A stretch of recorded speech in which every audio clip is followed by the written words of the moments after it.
Olá, boa tarde, sejam bem-vindos. Mercado e Companhia está no ar. Vamos aos destaques de hoje. Reforma da Previdência. Texto prevê cobrança de fundo rural nas exportações. Onda de frio intensa avança pelo Brasil e a meteorologia indica risco de neve para o sul do país e geadas no centro e sul. Acordo do Mercosul e União Europeia. Nesta edição, você vai conhecer os detalhes da negociação firmada entre os blocos econômicos e os impactos no agro.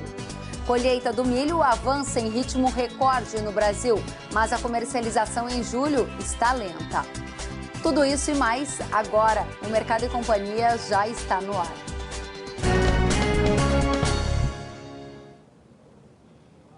O presidente da Comissão Especial da Reforma da Previdência, Marcelo Ramos, do PL do Amapá, confirmou hoje que o colegiado vai iniciar a sessão para votar o parecer do deputado Samuel Moreira, do PSDB de São Paulo, daqui a pouco, por volta de 1h da tarde. De acordo com o parlamentar, existem 5 requerimentos de adiamento da votação já apresentados. A comissão precisa deliberar sobre todos eles antes de iniciar a análise do parecer, o que pode tomar tempo.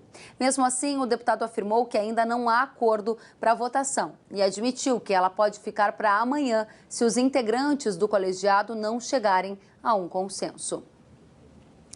O novo relatório da reforma da Previdência, apresentado nesta terça-feira, mantém a possibilidade de cobrança de contribuição previdenciária sobre as exportações agrícolas. A bancada da Frente Parlamentar Agropecuária negociava a retirada deste ponto do texto. O relator, deputado Samuel Moreira, também inclui na proposta um dispositivo que impede a remissão da dívida do Fundo Rural ainda este ano. Vamos até Brasília saber mais detalhes com o repórter Rafael Valendorce, que está no Congresso. Boa tarde, Rafael. Quais são as últimas informações?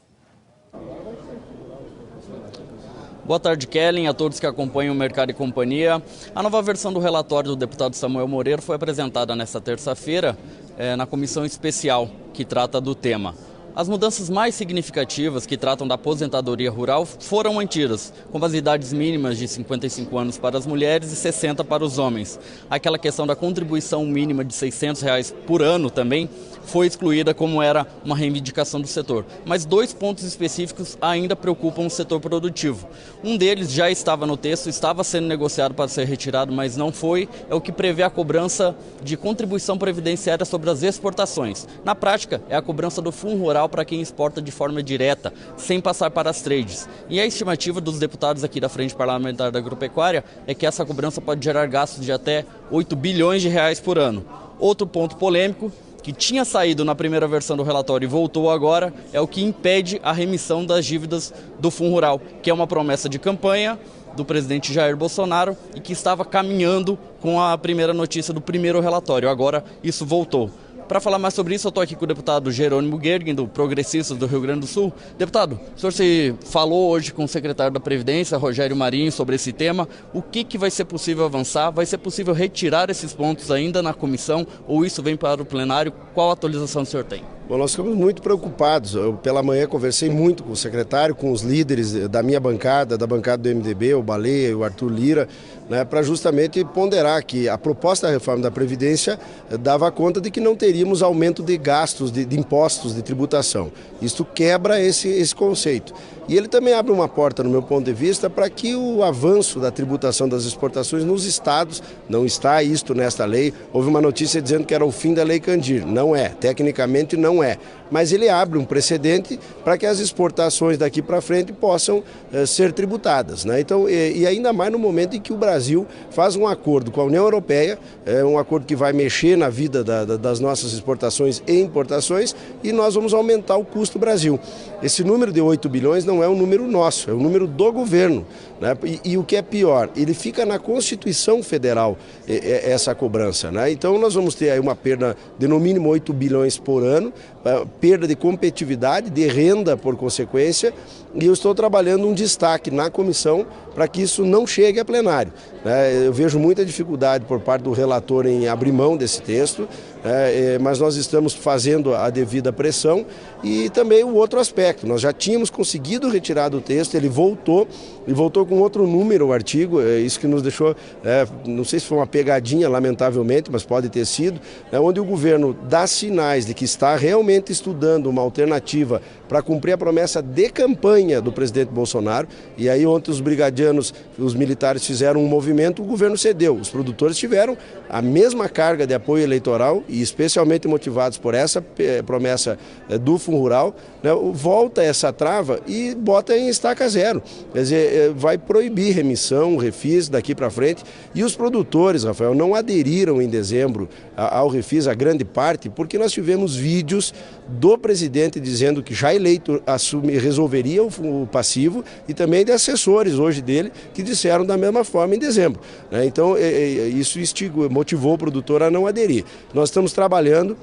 A ideia dos partidos não é fazer destaque nas comissões, a não ser que o PSL mantenha um destaque que está querendo manter. Se o PSL mantiver, nós vamos destacar. Eu já combinei com o líder da minha bancada, em não cumprir deste acordo, um destaque será nosso.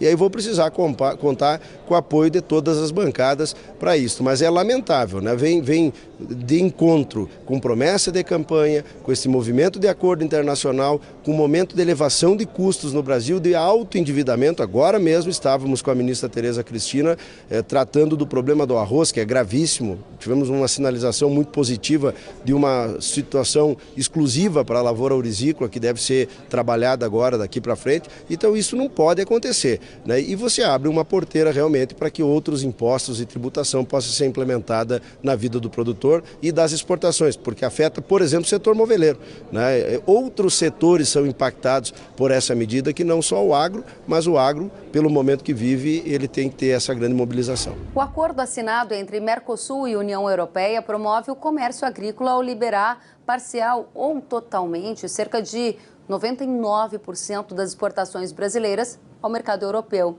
A gente agora vai detalhar para você quais produtos brasileiros estão na lista com previsão de ter as taxas zeradas em até 10 anos. Nos abacates, a tarifa de 4% deve ser zerada no prazo de 4 anos. O mesmo ocorre com o café torrado e solúvel, que vai ter a alíquota de 9% encerrada ao mesmo tempo. No fumo manufaturado, as alíquotas variam de 10% a 75%. A eliminação deve ocorrer em 7 anos. Já no fumo não manufaturado, com tarifas que variam entre 7% e 11%, a liberação vai ocorrer em 4 anos. Limões e lima têm alíquota de 14%. Melancias e melões, de 9%. Todas elas devem ter a tarifa encerrada em 7 anos. Na maçã, o prazo vai ser um pouco mais alongado. A alíquota de 10% vai levar 10 anos para acabar. No caso das uvas frescas de mesa, a tarifa em vigor é de 11%. O livre comércio vai ser imediato, assim que o acordo começar a valer. No acordo também foram negociadas cotas para alguns produtos. Para o açúcar, tarifa zero para 180 mil toneladas. No arroz, 60 mil toneladas em 6 anos. E quando o acordo entrar em vigor, a intracota, que é quando a quantidade importada ainda está abaixo da cota estabelecida, vai ser zerada. Já na carne de aves, vão ser 180 mil toneladas por ano, com alíquota zero no início. No caso da carne bovina, a cota é de 99 mil toneladas, com tarifas de 7,5%. Para a carne suína, 25 mil toneladas, com intracota de 83 euros por tonelada, com a entrada do acordo em vigor. No caso do etanol, a cota é de 650 mil toneladas em 6 estágios anuais, sendo 450 mil toneladas para etanol industrial, com alíquota zero no início do acordo, e 200 mil toneladas para etanol combustível. Já para o mel, vão ser 45 mil toneladas em 5 anos, sem nenhuma intracota inicial. No milho, também não há intracota. A previsão é de 1.000 toneladas em 5 anos. Em relação aos tratamentos mistos, para o suco de laranja com preço acima de 30 euros por 100 quilos, a previsão é que as tarifas de 12% sejam zeradas em até 7 anos. Já as alíquotas de 15% devem ser zeradas em 10 anos e as de 34% também podem ser eliminadas no mesmo período. Já em relação à cachaça, as garrafas inferiores a 2 litros vão ter as tarifas liberadas em 4 anos. E agora vamos ver quais produtos agrícolas europeus devem ser importados pelos países do bloco sul-americano. 10 mil toneladas de leite em pó em 10 anos, com eliminação total da intracota também em 10 anos. Queijos, com volume de 30 mil toneladas em 10 anos e com intracota chegando a zero no mesmo período. No caso do alho, foi liberada 15 mil toneladas, com eliminação de intracota de 30% a 100% em até 7 anos. Vinhos em recipientes de até 5 litros e champanhe com eliminação de tarifas em 8 anos. Chocolate e intermediários de cacau também estão no acordo.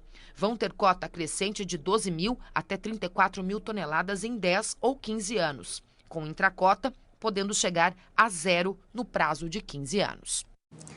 Alguns setores agrícolas brasileiros ficaram preocupados com essa negociação. Vamos entender melhor os impactos do acordo, detalhados para você nesta reportagem, com o Fábio Lobato, que é consultor em relações governamentais e comércio internacional da BMJ Consultores. Fábio, muito boa tarde. Como você avalia este acordo, agora que conhece também os detalhes? Boa tarde a todos. Bom, a nossa avaliação é positiva. Obviamente que sempre que há uma negociação entre dois blocos grandes, né, que têm os seus próprios interesses, é necessário fazer concessões para se chegar num acordo, né? Então, um atendimento de 100% das demandas de ambos os blocos nunca seria possível, pois trata-se de um acordo em que temos que ter as vantagens, né? Cada um tem que ter as suas vantagens. E, consequentemente, fazer concessões também. Mas, de um modo geral, a gente pode dizer que sim, o acordo foi benéfico para o Mercosul, especialmente para o Brasil também, pois agora temos entrada, o Brasil é uma potência do agro e temos agora uma entrada maior, mais facilitada no mercado tão grande que é o mercado da União Europeia. Agora, um dos setores do agro brasileiro que indica preocupação com o atual cenário é o leite, e há lideranças dizendo que uma crise pode ser agravada com a entrada da produção lá da União Europeia. Como você avalia essa situação? Bom, os setores europeus que têm maior potencial, né, que são reconhecidamente os de vinho, de queijos e lácteos, e eles fizeram um esforço muito grande para que eles estivessem nesse acordo, da mesma forma que os nossos potenciais produtores aqui, de outros setores aqui do Brasil, também fizeram um esforço grande para serem contemplados no acordo. Então, era praticamente impossível excluir esse setor europeu do acordo, então eles teriam que ter uma abertura aqui. Então, é claro que causa um desgaste com o setor produtivo brasileiro especificamente, mas isso tem que ser conversado em todos os pontos políticos para que se entenda que em alguns locais a gente teve que fazer um esforçozinho, né? A gente, no caso, o governo em geral, né, no caso, para que todos fossem contemplados, né? Então certo. É difícil mesmo agradar todo mundo, infelizmente. Eu vou pedir para você aguardar conosco, Fábio, que a gente quer continuar com essa análise, mas também repercutindo algumas das notícias de hoje. Eu já volto a conversar com você. Ok. É que a França, a maior potência agrícola europeia, só vai validar o acordo de livre comércio com o Mercosul se o Brasil respeitar os compromissos de combate ao desmatamento na Amazônia. A afirmação foi do ministro do Meio Ambiente francês, François de Ragy. Segundo o ministro, é preciso lembrar a todos os países, entre eles o Brasil, de suas obrigações. Quando assinamos o Acordo de Paris, colocamos em prática uma política que permite atingir objetivos de redução de emissão de gases de efeito estufa e de proteção da floresta amazônica. Em resposta, o ministro das Relações Exteriores brasileiro, Ernesto Araújo, disse que o Brasil tem total compromisso contra o desmatamento, seja na Amazônia ou em outros biomas. Já a ministra da Agricultura, Tereza Cristina, argumentou que o Brasil já enfrenta questionamentos da França com relação ao meio ambiente há muitos anos.